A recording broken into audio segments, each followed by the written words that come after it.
Trump's still adamant about his wall solving Mexican immigration, our drug problems, and crime. So let's examine this monstrosity. First off, it's been described as a wall, but even Trump has admitted that some of it may need to be a fence. Other Republicans have described it as a wall with sections that would be a, quote, wall-like fence, unquote. Still others have termed parts of it a fence-like wall. So how much is this fancy wall or wallish fence or fall or wentz actually going to cost? Well, we're talking 1,954 miles, minus 652 miles that already have barriers. Those barriers consist of wharfs and fences that cost $2.3 billion to build 15 years ago. So we're left with roughly 1,300 miles that need coverage. In June 2016, Trump estimated that his 50-foot-high concrete wall would cost $8 billion and take 2 years to build. In July, the Bernstein Research Group studied the situation in depth, concluding it would cost between $15 and $25 billion and take 7 years to erect. Trump must have thought that was fake news because in October he updated his estimate to $12 billion in 2.5 years. By February, he was claiming a $15 billion price tag and 3.5 years.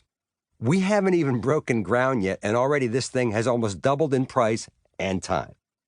Several construction experts from the states involved expressed concern about the situation due to their experience with local permits and personnel expenses.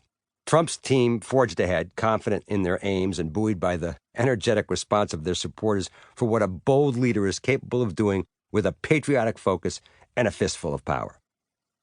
Let's review one example of what happens when the federal government decides to work with state and city officials to pull off such a monumental task. The Central Artery/Tunnel Project in Boston, Massachusetts. Its unofficial title was The Big Dig, and it involved tearing down the ancient expressway in downtown Boston, replacing it with an underground tunnel system and, above it, a cityscape of grass and parkland crisscrossed with updated city streets. It was one of the last deals worked out between Ronald Reagan and Tip O'Neill, joining federal money and altruism with state necessities and local expertise to prove they could all solve one of America's growing issues, failing infrastructure.